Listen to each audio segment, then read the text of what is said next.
Kita akan kembali pemirsa untuk membahas terkait dengan putusan Hakim Pengadilan Negeri Jakarta Pusat yang menunda pemilu 2024. Sore hari ini sudah bergabung bersama kami Direktur Eksekutif Institute for Democracy and Strategic Affairs, Khairul Umam. Selamat sore, Mas Khairul. Selamat sore, Mbak Fani. Baik, Mas Khairul, ada tanggapan tersendiri terkait dengan putusan Pengadilan Negeri Jakpus soal Ya, pemilu? kita sudah memperdebatkan putusan atau amar putusan dari Pengadilan Negeri Jakarta Pusat, dan itu adalah sebuah bentuk putusan yang betul-betul melampaui yurisdiksi dan juga sudah terlalu offside sehingga kemudian tidak bisa dibenarkan. Oleh karena itu, sejumlah pandangan sudah mengkonfirmasi bahwa putusan itu karena memang tidak sesuai dengan yurisdiksi yang tertera baik secara konstitusi maupun secara undang-undang pemilu, maka putusan dari PN Jakpus maka tidak bisa dieksekusi.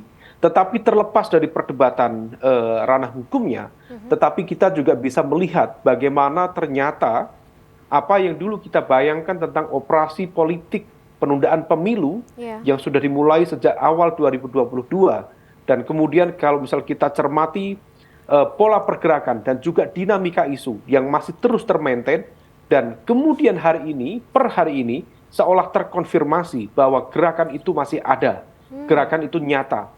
Kita seluruh berbagai kalangan masyarakat sipil mencoba mencermati jangan-jangan upaya untuk menggagalkan pemilu dilakukan melalui judicial review di Mahkamah Konstitusi, yaitu terkait dengan sistem proporsional terbuka dan tertutup.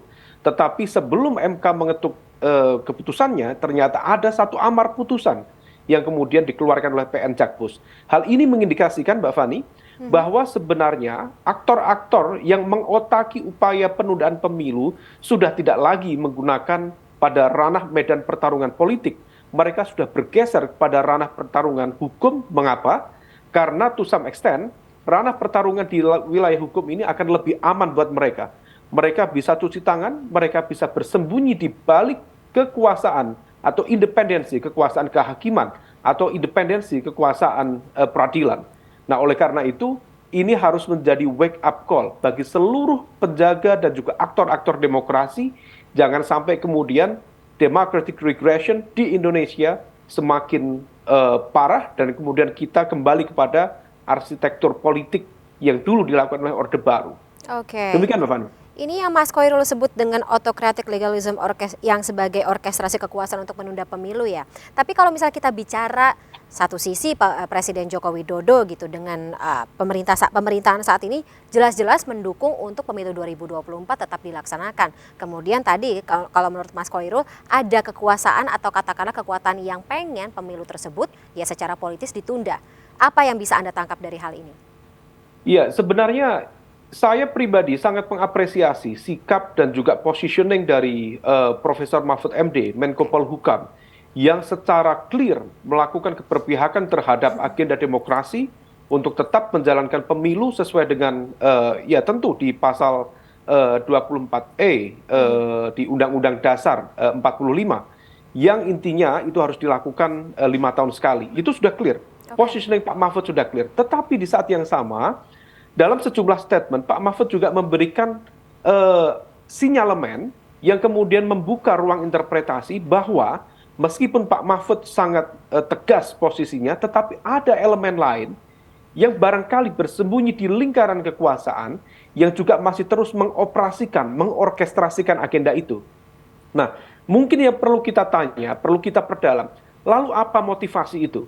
Salah satu motivasi, kalau misalnya saya coba untuk menginterpretasikan, adalah ketidakpercayaan diri mereka untuk mengusung salah satu calon capres atau cawapres atau gabungan capres-cawapres yang mereka sendiri tidak yakin itu akan memenangkan pertarungan di 2024 mendatang. Sehingga kemudian mereka butuh timing yang lebih luas untuk mengonsolidasikan basis kekuatan mereka. Sehingga kemudian narasi ini terus dilakukan, diorkestrasi sejak tahun lalu sampai sekarang. Nah, ini yang kemudian menjadi sebuah pertanyaan. Memang betul Pak Jokowi sudah menyatakan memberikan dukungan terhadap KPU untuk melakukan perlawanan terhadap amar putusan dari PN Jakarta Pusat. Tetapi di saat yang sama, kita, para pecinta demokrasi, para penjaga demokrasi, masyarakat sipil, atau civil society, dan juga independent media pada umumnya, berharap statement itu Oke, betul-betul kemudian bukan basa-basi. baik. Harus betul-betul terkonfirmasi. Caranya bagaimana? Presiden harus memastikan tidak ada elemen di sekitar dia yang kemudian masih mencoba bermain-main dengan kekuasaan ini. Nah, kalau misal kemudian kemarin ada upaya untuk mengorkestrasi pada ranah kekuasaan di level politik, dan itu terbukti, para ketua-ketua umum partai politik secara tidak kita tidak menduga mereka menyatakan dukungan untuk dilakukan penundaan pemilu. Kemudian begitu dihantam sedemikian rupa, mereka kemudian tebias, mereka mundur. Nah, sekarang Mhm. mereka menggunakan cara yang lain. Nah, oleh karena itu ini harus dikelirkan. Kalau misal betul memang Presiden memiliki komitmen yang clear, komitmen yang tegas untuk menjalankan agenda demokrasi, maka Presiden harus memastikan tidak ada satupun di dalam lingkaran kekuasaan dia yang kemudian masih bermain-main di sini. Siapa Oke. yang bermain? Tentu kalau misal kemudian kita sebutkan satu dua nama menjadi agak spekulatif. Mhm, Kita mhm. juga tidak bisa Ya, menyebutkan atau tidak asumsi. bisa membuktikan. Tetapi logik berpikir kita bisa mencerna dengan baik dulu siapa yang bermain di ranah Oke. itu. Siapa yang kemudian mencoba kembali menggoreng, kemudian memainkan dengan berbagai isu, perpanjangan masa jabatan presiden, presiden 3 periode, perpanjangan masa jabatan kepala desa, dan lain sebagainya. Itu diorkestrasi sedemikian rupa. Oke. Logik masyarakat kita bisa mencerna, Mbak Fani, Mhm, siapa yang mhm, kemudian berada di mhm, belakang itu, dan kalau misal memang betul Presiden tidak memiliki vested interest mhm. di belakang agenda ini, maka Presiden harus lebih tegas terhadap sel-sel politik yang berada di lingkarannya, yang mencoba untuk mengacak-acak sistem demokrasi kita. Nice, mungkin ini bisa menjadi salah satu warna-warni demokrasi juga sih, terutama terkait dengan bagaimana pesta demokrasi selama ini berjalan di Indonesia. Tapi karena durasi kita sudah habis, Mas Khoirul, kita harus terpaksa sudahi dulu dialog kita sore hari ini. Tapi terima kasih sekali atas insight-nya, kita jumpa lagi di lain kesempatan ya Mas. Sampai jumpa.